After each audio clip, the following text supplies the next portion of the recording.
اپنی تاریخ پڑھو، صرف ڈرامے نہ دیکھتے رہ جاؤ، صرف گانے نہ سنتے رہ جاؤ۔ بنو امیہ کا سب سے حسین بادشاہ سلمان بن عبد الملک، سب سے حسین 42 سال کی عمر، جوانی۔ جب اس کی میت کو قبر کے قریب کیا گیا تو لاش ہلنے لگی، تو ان کے بیٹوں نے کہا ہمارے ابو زندہ ہیں، سکتہ ہو گیا ہوگا، ابھی زندہ ہیں۔ عمر بن عبدالعزیز رحمۃ اللہ علیہ فرمانے لگے، ارے بھتیجو زندہ نہیں ہے، قبر کا عذاب جلدی شروع ہو گیا ہے، چھپاؤ جلدی چھپاؤ۔ عمر بن عبدالعزیز رحمۃ اللہ علیہ جس تخت پر بیٹھے اس پر سلمان تھا، اس پر ولید تھا، اس پر عبد الملک تھا۔ ان تینوں نے اپنے من کو راضی کیا۔ عمر بن عبدالعزیز رضی اللہ تعالیٰ عنہ نے اپنے رب کو راضی کیا۔ جب عمر بن عبدالعزیز رضی اللہ تعالیٰ عنہ کا وقت آیا تو انہوں نے رضا بن حیبہ سے فرمایا کہ میں نے عبد الملک بن مروان، چاچا سسر جو ان کے ہیں، ان کی بیٹی فاطمہ سے شادی ہوئی تھی۔ میں نے ان کو عبد الملک بن مروان کو قبر میں اتارا، کفن کی گرہ کھول کر دیکھا تو ان کا چہرہ قبلے سے ہٹ چکا تھا اور رنگ کالا سیاہ پڑ چکا تھا۔ عبد الملک بن مروان گورا چٹا تھا، گال سرخ، آخر کالا۔ پھر میں نے ولید کو قبر میں اتارا، اس کا بیٹا، اس نے 10 سال حکومت کی، اس نے 21 سال حکومت کی، ولید بن عبد الملک۔ میں نے اس کی کفن کی گرہ کو کھولا تو اس کا رنگ سیاہ ہو چکا تھا، قبلے کی طرف سے چہرہ ہٹ چکا تھا۔ پھر سلمان کے کفن کو کھولا، اس کا چہرہ بھی قبلہ سے ہٹ چکا تھا، رنگ سیاہ پڑ چکا تھا۔ اب میں جا رہا ہوں، مجھے دیکھنا۔ پہلے تینوں نے حکومت کی پوجا کی۔ عمر بن عبدالعزیز رضی اللہ تعالیٰ عنہ نے اللہ تعالیٰ کی عبادت کی۔ انہوں نے ایک بڑا عجیب خطبہ دیا جب خلیفہ بنے، اے لوگو، بچپن میں شعر و شاعری کا شوق تھا تو میں شاعر بنا، تھوڑی سی اٹھان ہوئی تو علم کا شوق ہوا، میں نے علم حاصل کیا، جوان ہوا تو فاطمہ بنت عبد الملک سے عشق ہوا، میں نے ان سے شادی کی، اب اللہ نے مجھ کو حکومت دے دی، اب تم دیکھو گے میں اس سے اپنے اللہ کو راضی کروں گا۔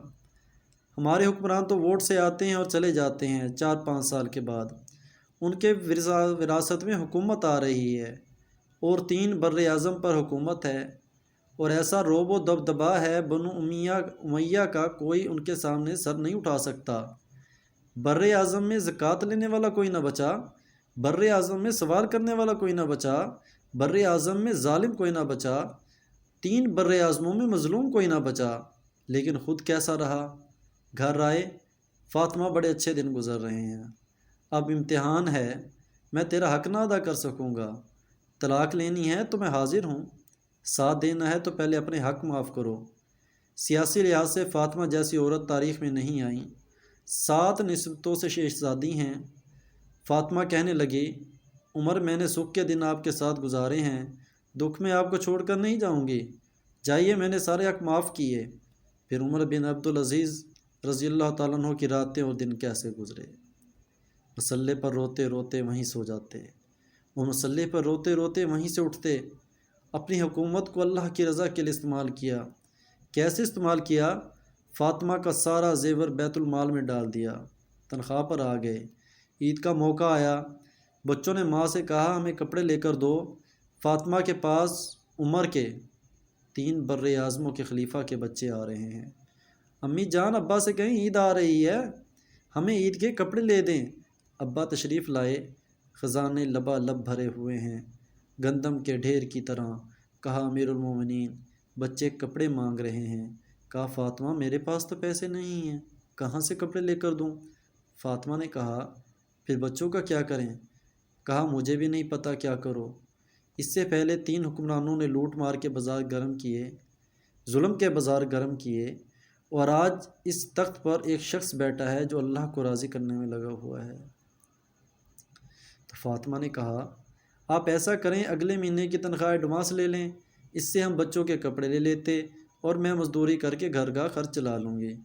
ارے اپنی تاریخ پڑھو، صرف ڈرامے نہ دیکھتے رہ جاؤ، صرف گانے نہ سنتے رہ جاؤ۔ پھر عمر بن عبدالعزیز رضی اللہ تعالیٰ عنہ نے بلایا اپنے وزیر خزانہ،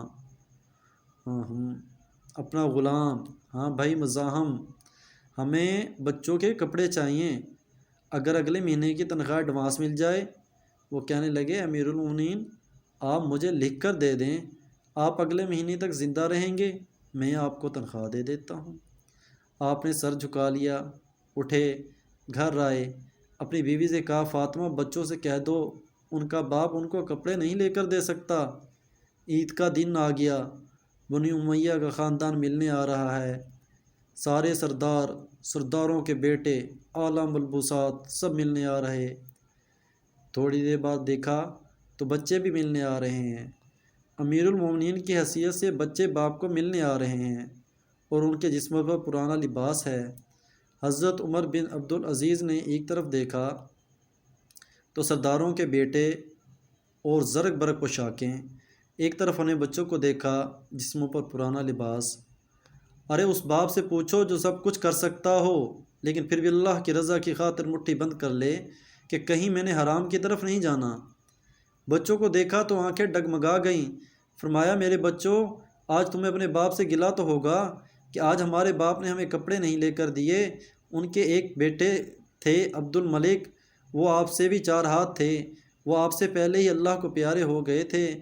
کہنے لگے ابا جان آپ کو عید مبارک ہو، آج ہمارا سر بلند ہے، ہم شرمندہ نہیں ہیں، آپ کو مبارک ہو، ہمارے باپ نے قومی خزانے میں بددیانتی نہیں کی، ہم شرمندہ نہیں ہیں، انسانوں کو کپڑوں میں نہیں تولا جا سکتا۔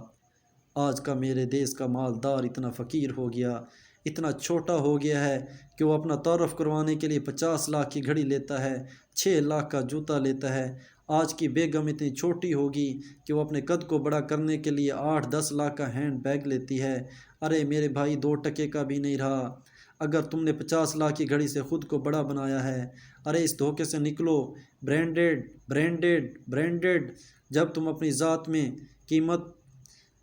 بے قیمت ہو تو اللہ کی قسم تمہاری گھڑی، تمہارے بیگ، تمہاری گاڑیاں تمہاری ذات اونچی نہیں کر سکتے۔